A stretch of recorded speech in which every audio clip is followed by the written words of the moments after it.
Hello, dear students of +2 medical, non-medical, respected teachers. So today's topic is electric flux and Gauss's law, which is very important for +2 exam.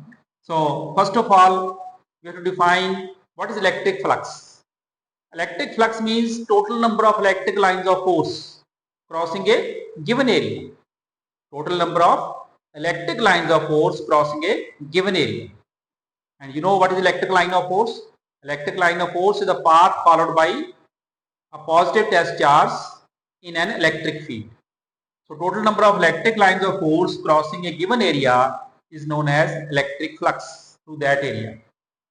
Suppose ds is the area element, small area. E is the electric field at center of this area. ds is the area vector, which is always normal to the area. So theta is the angle between E and ds vector. Then electric flux through this area vector ds is given by d phi is equal to E dot ds. That is, it is defined as the dot product of electric field and area vector ds, or d phi is equal to E ds cos theta. When theta is 0, means electric field and area vector ds are in the same direction. In other words, area is normal to the electric lines of force, direction of electric lines of force. Then theta will be 0, cos 0 is 1. So therefore, d phi is equal to E ds cos 0, that is maximum. So electric flux through a given area ds will be maximum when area is normal to the electric lines of force. Or when theta is equal to 90 degree, flux will be 0 because cos 90 is 0. So it means when this area, given area, is parallel to the electric lines of force, or angle between E and ds is 90 degree, then electric flux will be 0. Electric flux may also be negative when angle between E and ds is greater than 90 degree. So electric flux will be negative. So it means electric flux may be positive, negative, or 0. But it is a scalar quantity. Electric flux is a scalar quantity. So total electric flux through any given area, through any closed surface area, is given by closed surface integral E vector dot ds vector. So this is total electric flux through any closed surface. So this is number 1. Units of electric flux: Newton per coulomb meter square in SI system, because electric field is Newton per coulomb, area is meter square. So units of electric flux will be Newton per coulomb meter square in SI system. Then we have to state Gauss's theorem, and also we have to prove it. So what Gauss's theorem states?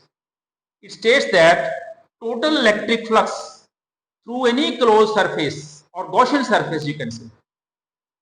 Total electric flux through any closed or Gaussian surface is directly proportional to the charge enclosed by the surface.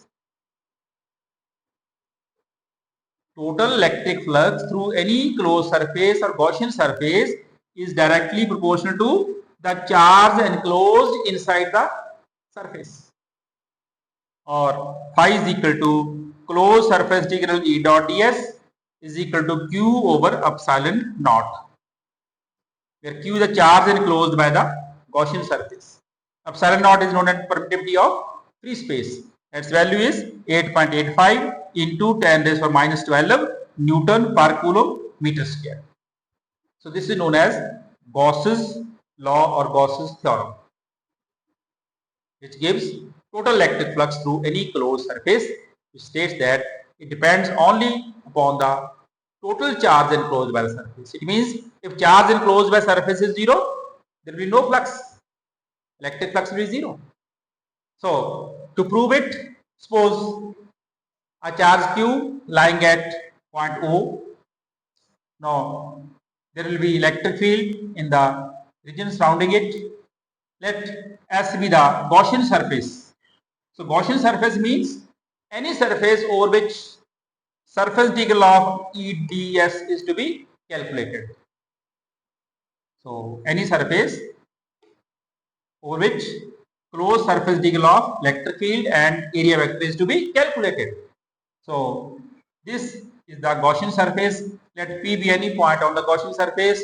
Let ds is the area vector and E the electric field. So in this case, E vector and ds vector are in the same direction, because in case of spherical surface, in case of sphere and charge lying at the center, electric lines of force are always radially outward. Electric lines of force radially outward. So angle between E and ds is 0. So then, by definition of electric flux, total electric flux through this Gaussian surface of radius r is given by phi is equal to closed surface integral E dot ds, or E ds cos 0, or phi is equal to E ds, because cos 0 degree is 1. But E is equal to 1 over 4 pi epsilon naught q upon r square. Electric field due to point charge q at point P at distance r is given by this formula, 1 over 4 pi epsilon naught q upon r square. Substitute the value of E in this equation. So we have phi is equal to q, can taken outside the integration. 4 pi epsilon naught r square can also be taken outside the integration, because r is also constant. So we have closed surface integral ds, and closed surface integral of ds of this sphere of radius r is equal to 4 pi r square. So r square cancels, 4 pi cancels. So phi is equal to q upon epsilon naught. So which is known as Gauss's law or Gauss's theorem. So which states that total electric flux over any closed surface or Gaussian surface is directly proportional to charge enclosed by the surface. And it is very clear, if there is no charge enclosed by the Gaussian surface, there is no force, electric flux. Now, if we have number of charges within that closed surface q1, q2, qn, the total flux will be the sum of all the individual fluxes. So phi will be equal to phi 1 plus phi 2 plus on plus phi n due to n charges, or phi will be equal to 1 upon epsilon naught q1 plus q2 plus on plus qn, or phi will be equal to capital Q upon epsilon naught, where capital Q is equal to q1 plus q2 plus on plus qn, the total charge enclosed by the surface. So it means if Q is 0, flux is 0. If there is no charge enclosed within the Gaussian surface, there will be no electric flux. Another thing you have to note, any charge lying outside this Gaussian surface will not affect the flux through this Gaussian surface. So whenever there is charge, there will be electric flux, which will be positive, negative or 0, and it is a scalar quantity. So this is all about electric flux, units of electric flux, state and prove Gauss's theorem, which is very, very important, so you can understand.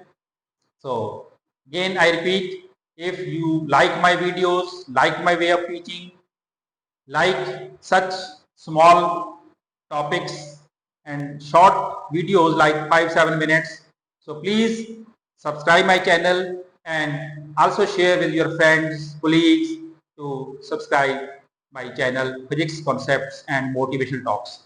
Also I am going to upload some motivational video in coming days, so you should also watch. So I am going to upload a motivational video for students especially, so you should watch that. Stay tuned till then.